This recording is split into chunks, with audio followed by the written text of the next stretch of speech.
నీలు నారా చంద్రబాబు నాయుడు గారి keynote address.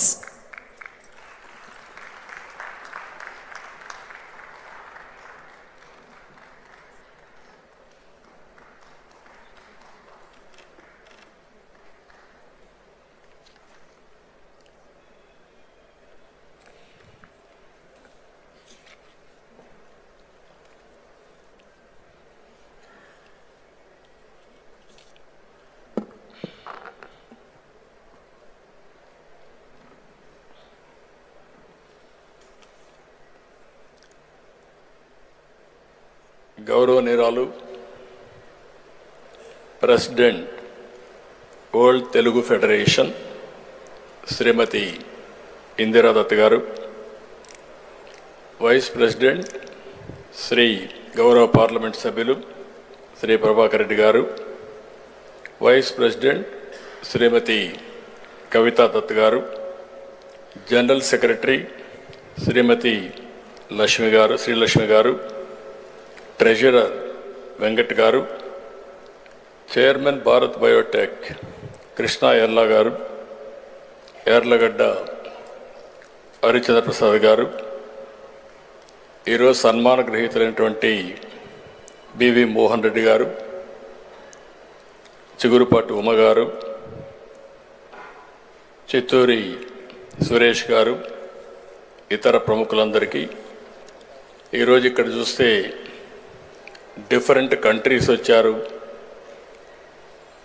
ప్రపంచంలో ఉండే తెలుగు వారందరినీ ఇక్కడ చూడడం ఒక అదృష్టంగా భావిస్తున్నా. చాలా సంతోషంగా ఉంది. Most happiest day today. ఇక్కడే తానా అధ్యక్షులు నిరంజన్ గారు, మారిషస్ తెలుగు మహాసభ అధ్యక్షులు నారాయణ స్వామి గారు, సింగపూర్ తెలుగు సమాజం అధ్యక్షులు చౌదరి గారు, ఖతార్ ఆంధ్ర వేదిక అధ్యక్షులు వెంకప్ప గారు, హాంకాంగ్ తెలుగు సమాఖ్య అధ్యక్షులు జయ పాస్పాటి గారు, మాగల్ఫ్ తెలుగు అధ్యక్షులు శ్రీకాంత్ గారు, దక్షిణాఫ్రికా ఆంధ్ర మహాసభ కార్యదర్శి దినేష్ నాయుడు గారు, నాటా కార్యదర్శి శ్రీనివాసరెడ్డి గారు, ఆటా అధ్యక్షులు మధు బొమ్మినేని గారు, సిలికాన్ మనబడి అధ్యక్షులు రాజు చామర్తి గారు, ఇంకా ఒకరిద్దరు కాదు చాలామంది కనపడొస్తున్నారు. అంటే ప్రపంచం మొత్తం తెలుగు వారిని గౌరవాన్ని, తెలుగువారి ప్రతిభను చాటి చెప్పిన అనేక మంది ప్రతినిధులుగా మీరు ఇక్కడికి రావడం చాలా సంతోషం. మనస్ఫూర్తిగా మరొక్కసారి తెలుగువాడిగా స్వాగతం పలుకుతున్నానని చెప్పి కూడా నేను మీకు తెలియజేస్తున్నా. ఇప్పుడే ఇందిరా దత్ గారు చెప్పారు, ప్రతి 2 సంవత్సరాలకు ఒక్కసారి ఈ సమావేశం చేసుకుంటూ ఇది 12వ సమావేశం చేసుకుంటున్నాం. గౌరవ నందమూరి తారక రామారావు గారి చేతుల మీదుగా ఆ రోజు ప్రారంభించిన ఈ మహాసభ మొట్టమొదటిసారిగా డివిఎస్ రాజు గారు, తర్వాత దత్ గారు, తర్వాత ఇందిరా దత్ గారు, వీళ్ళంతా కూడా దీనికి ఎనలేని సేవలు అందించారు. వారందరినీ మరొక్కసారి మనస్ఫూర్తిగా అభినందిస్తున్నా. పేరు పేరున ఎవరైతే ఈ ఆర్గనైజేషన్ కోసం కృషి చేశారో వాళ్ళందరినీ, అనంతపురం నుంచి ఆదిలాబాద్ వరకు, శ్రీకాకుళం నుంచి పాలమూరు వరకు ఎక్కడ ఉన్న తెలుగు వారంతా ఒకటే, అదే తెలుగు జాతి అని చెప్పి మరొకసారి గట్టిగా పునరుద్ధరిస్తున్నా. తెలంగాణ, ఆంధ్రప్రదేశ్, ఆస్ట్రేలియా, అమెరికా, ఏ దేశంలో చూసినా ఇప్పుడే కొంతమంది నాయకులు మాట్లాడారు. ఒకప్పుడు నన్ను అడిగేవాళ్ళు, నేను మొట్టమొదటిసారిగా 96లో ముఖ్యమంత్రి అయినప్పుడు మీరందరూ పెట్టుబడి పెడుతున్నారు, బాగా చదివిస్తున్నారు, వీళ్ళంతా వేరే దేశాలకు వెళ్ళిపోతున్నారు, బ్రెయిన్ డ్రైన్ అవుతూ ఉంది, దీనికి మీరేం సమాధానం చెప్తారని అడిగేవాళ్ళు. నేను ఒకటే చెప్పాను, ఇది ప్రారంభం, బ్రెయిన్ డ్రైన్ అవుతుంది. ఆ బ్రెయిన్ డ్రైనే బ్రెయిన్ గెయిన్గా తయారవుతుందని ఆ రోజే చెప్పాను. అదే ఈరోజు జరుగుతూ ఉంది. ఈరోజు మిమ్మల్ని చూస్తే ఎక్కడున్నా కూడా తెలుగు భాష మీద, మన సంప్రదాయాలపైన, మన సంస్కృతి పైన ఉండే అభిమానంతో మీరందరూ కూడా ఒక విషయం చెప్పాలంటే, ఆంధ్రాలో తెలంగాణలో ఉండే తెలుగువారి కంటే భాషని సాంప్రదాయాలను కాపాడేది విదేశాల్లో ఉండే తెలుగువారే అని చెప్పి మరొక్కసారి మీ అందరికీ విజ్ఞప్తి చేస్తున్నా. ఇప్పుడే దత్ గారు ఒక మాట చెప్పారు. 96లో కూడా నేను వచ్చాను. ఆ రోజు వచ్చినప్పుడు మీరు చూస్తే ఇక్కడ ఇలాంటి హాలే లేదు. ఈ ప్రాంతం అంతా రాళ్ళు రెప్పలు ఉండేటివి. ఆ రాళ్ళు రెప్పల్లోనే నేను విజులైన్ చేశాను. ఇది ఒక సైబరాబాద్ సిటీగానే తయారవుతుంది, ప్రపంచంలోనే ఒక బ్రహ్మాండమైన మేటైన ఐటీ సిటీగా తయారవుతుందని ఊహించి ఆ రోజే ప్రారంభించాం. అప్పుడు కూడా చాలా ఇబ్బందులు ఉండేటివి, ఆర్థిక ఇబ్బందులు. నేను ముఖ్యమంత్రి అయిన కొత్తల్లో అయితే జీతాలు కూడా ఇవ్వలేని పరిస్థితి. 3 నెలలకు ఒకసారి జీతాలు ఇచ్చాం. అక్కడి నుంచి ప్రారంభించాం. ఒక విజన్ 2020 తయారు చేశాం. ఆ 2020 విజన్ ప్రకారం మీరు చూస్తే చాలామంది ఎగతాళి చేశారు. ఈరోజు కూడా మీలో కొంతమంది ముందుకొచ్చి తెలుగు ఏంజల్స్ అని ఒక నూతనమైనటువంటి ఒక ఆర్గనైజేషన్కి శ్రీకారం చుట్టారు. ఇప్పుడు కూడా కొంతమంది దాన్ని ఎగతాళి చేయొచ్చు, కానీ మనం అందరం కానీ సమిష్టిగా పనిచేస్తే ఏదైనా సాధించగలుగుతామని చెప్పి కూడా నేను మీకు తెలియజేస్తున్నా. ఈరోజు మీరు చూసినప్పుడు పాత రోజులు ఒకసారి జ్ఞాపకం వస్తాయి. ఇప్పుడే కొంతమంది మిత్రులందరూ మాట్లాడారు. అవి చూసినప్పుడు 96లో ప్రారంభించినటువంటి హైదరాబాద్ నగరంలో 2 సిటీస్ ఉంటే, హైదరాబాద్ సికింద్రాబాద్ ఉంటే, సైబరాబాద్ నగరాన్ని నిర్మాణం చేయడమే కాకుండా ప్రపంచంలోనే హైదరాబాద్ నగరం మేటైన నగరంగా తీర్దిద్దామంటే దాంట్లో తెలుగుదేశం పాత్ర ఉందని చెప్పి కూడా నేను మీకు తెలియజేస్తున్నా. ఎప్పుడు కూడా ఒక దూరదృష్టి ఉండాలి. ఏ పని చేయాలన్నా ఒక నిర్దిష్టమైన ఆలోచన ఉండాలి. భవిష్యత్తులో జరగబోయే విషయాలను కూడా ముందుగానే మనం ఆలోచించుకొని తగిన విధంగా మనం ముందుకు పోగలిగితే ఏదైనా సాధ్యం. ఈరోజు తెలుగు వారికి 2 రాష్ట్రాలు ఉన్నాయి. తెలంగాణ రాష్ట్రాన్ని మీరు చూస్తే ఆ రోజు వేసిన ఫౌండేషన్స్ కానీ, డెవలప్ చేసిన ఎకోసిస్టమ్ చూసిన తర్వాత ఈరోజు దేశంలోనే అత్యధిక పర్ క్యాపిటా ఇన్కమ్ ఉండే రాష్ట్రం తెలంగాణ రాష్ట్రం. ఇది 25 సంవత్సరాల్లో సాధ్యమైందని చెప్పి కూడా నేను మీకు తెలియజేస్తున్నా. సీయింగ్ ఈజ్ బిలీఫ్ అంటాం. నాదేళ్ల సత్య ఇక్కడే పబ్లిక్ స్కూల్లో చదివాడు. ఫస్ట్ మైక్రోసాఫ్ట్ సెంటర్ పెడితే, డెవలప్మెంట్ సెంటర్ పెడితే ఇక్కడికి వచ్చి పనిచేశారు. అక్కడి నుంచి ఈరోజు మైక్రోసాఫ్ట్ అధినేతగా తయారయ్యాడంటే అది తెలుగు వారికి ఉండే శక్తి, తెలివితేటలు అని చెప్పి మరొకసారి తెలియజేస్తున్నా. అందుకని ఈరోజు మనం అందరం చూస్తున్నాం, తెలుగు వారు ఎక్కడ చూసినా రాణిస్తున్నారు. దీంట్లో కూడా మనం ఒక విషయం గుర్తుపెట్టుకోవాల్సిన అవసరం ఉంది. ఏదైతే 96లో నేను ముఖ్యమంత్రి అయ్యాను, అప్పటికే పివి నరసింహారావు గారు మన తెలుగు బిడ్డ ముఖ్యమంత్రి అయ్యి, ప్రధానమంత్రి అయ్యి ఆర్థిక సంస్కరణలకు నాంది పలికారు. దేశానికి దశ దిశ చూపించిన వ్యక్తి పివి నరసింహారావు గారు. అతను కూడా ఈ తెలుగు బిడ్డ అని చెప్పి కూడా నేను మీకు తెలియజేస్తున్నా.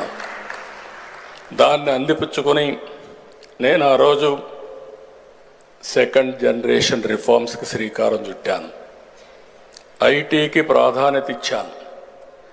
చాలామంది ఎగతాళి చేశారు. ఐటీ తిండి పెడుతుందా అన్నారు. సెల్ ఫోన్లు ప్రమోట్ చేస్తే సెల్ ఫోన్లు ఏమైనా ఉపయోగమా అన్నారు. కానీ ఈరోజు చూస్తే నాలెడ్జ్ ఎకానమీలో తెలుగు జాతి ఫస్ట్ మూవర్ అడ్వాంటేజ్ తీసుకున్నాం. ఆ తర్వాత ఇండియన్స్ అంతా కూడా ముందుకొచ్చే పరిస్థితికి వచ్చారు. ఇంకొక పక్క మనకు అదృష్టం డెమోగ్రఫిక్ విండ్ ఫాల్ గెయిన్గా వచ్చింది. ఏదైతే యువత వచ్చారో టెక్నాలజీ అందిపుచ్చుకొని ఆంటర్ప్రెన్యూర్స్గా తయారయ్యారు. ఈరోజు వేదికపై నుండే ప్రతి ఒక్కరిని చూస్తే ప్రపంచ దేశాలు ఏ దేశం పోయినా బ్రహ్మాండంగా తెలుగు వారు రాణించే పరిస్థితికి వచ్చారు. నేను అప్పుడప్పుడు చెప్తా ఉంటాను, అతిశయోక్తి కాదు.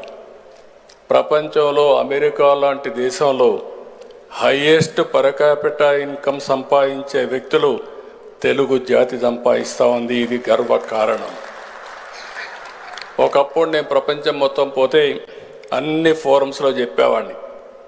ఈరోజు జూయిష్ ఉన్నారు, ఒక్కొక్క సిటీకి ఒకరే ఉంటారు, కానీ ఆ సిటీని అంతా కూడా ఇన్ఫ్లుయెన్స్ చేస్తారు, ప్రభావితం చేస్తారు. ఆ విధంగా మీరు కూడా తయారు కావాలని చెప్పేవాడిని. ఈరోజు జూయిష్ కంటే హైయెస్ట్ పర్ క్యాపిటా ఇన్కమ్ సంపాదిస్తున్నారు. ఒక్క అమెరికాలో కాదు, మీరు ఐర్లాండ్ పోయినా, ఆస్ట్రేలియాకి పోయినా, లేకపోతే యూరోప్ పోయినా, కడాన ఆఫ్రికాకు పోయినా ఎక్కడ చూసినా తెలుగువారే కనపడుస్తున్నారు.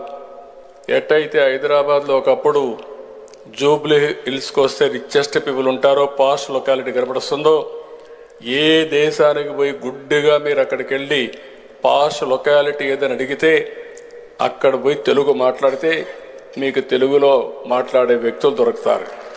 అది ఈరోజు మనం సాధించిన విజయం. కొన్ని సిటీస్లో చూస్తే ఇక్కడికంటే అక్కడ మొత్తం ఏ విజయవాడో, హైదరాబాదో, వరంగల్ మారుగా అక్కడ కూడా రాణించే పరిస్థితికి వచ్చారు. ఒక చిన్న ఉదాహరణ చూస్తే మొన్ననే 23-24 3,30,000 మంది భారతీయ విద్యార్థులు అమెరికాకి వెళ్ళారు చదువు కోసం. వారిలో 56% తెలుగు వాళ్ళు.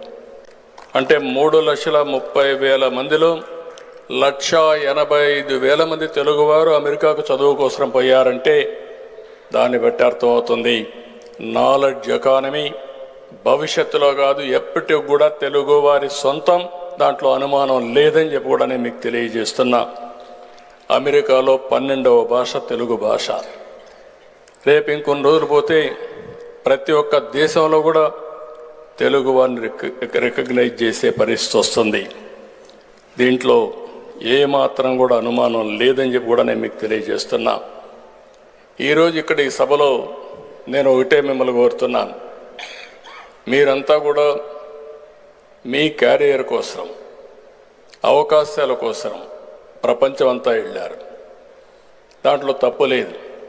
కానీ నేను చాలాసార్లు చెప్పింది, ఏ దేశానికి పోయినా ఆ దేశంలో కూడా మనకు ఆమోదం రావాలంటే అక్కడ ఉండే ప్రజలకు కూడా మనం సేవలు అందించాల్సిన అవసరం ఉంది.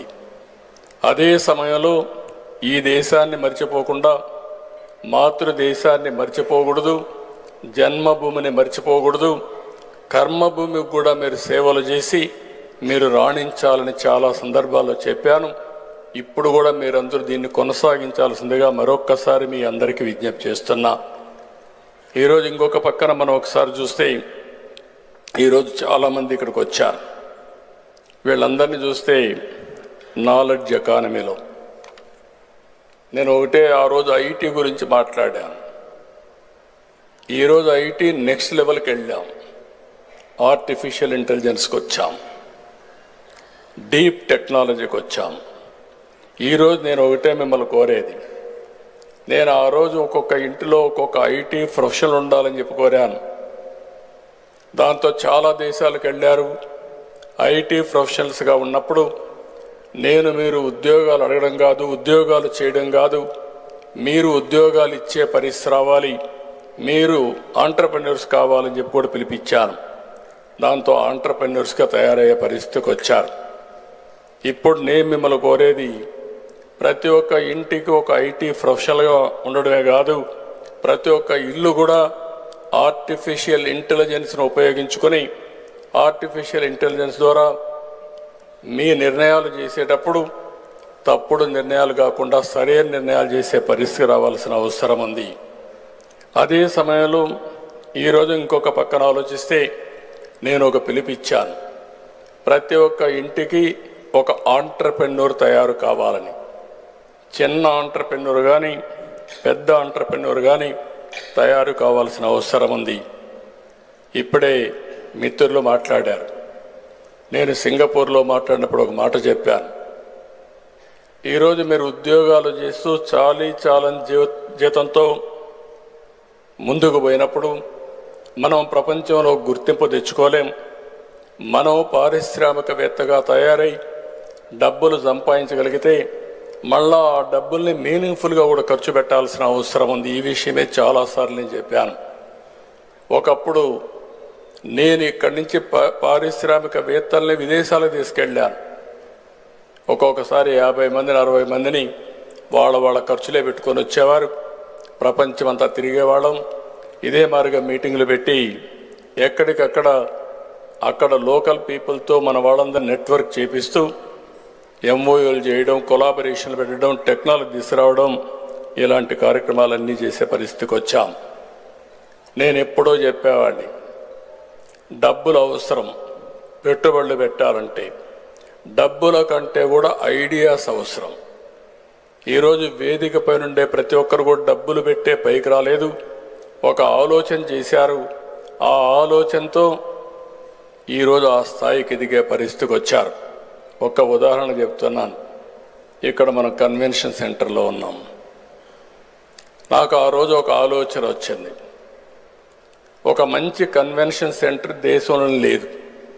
లేకపోతే మేము ఆలోచించాం ఏ విధంగా కట్టాలంటే దుబాయ్ గవర్నమెంట్ని రిక్వెస్ట్ చేశాను.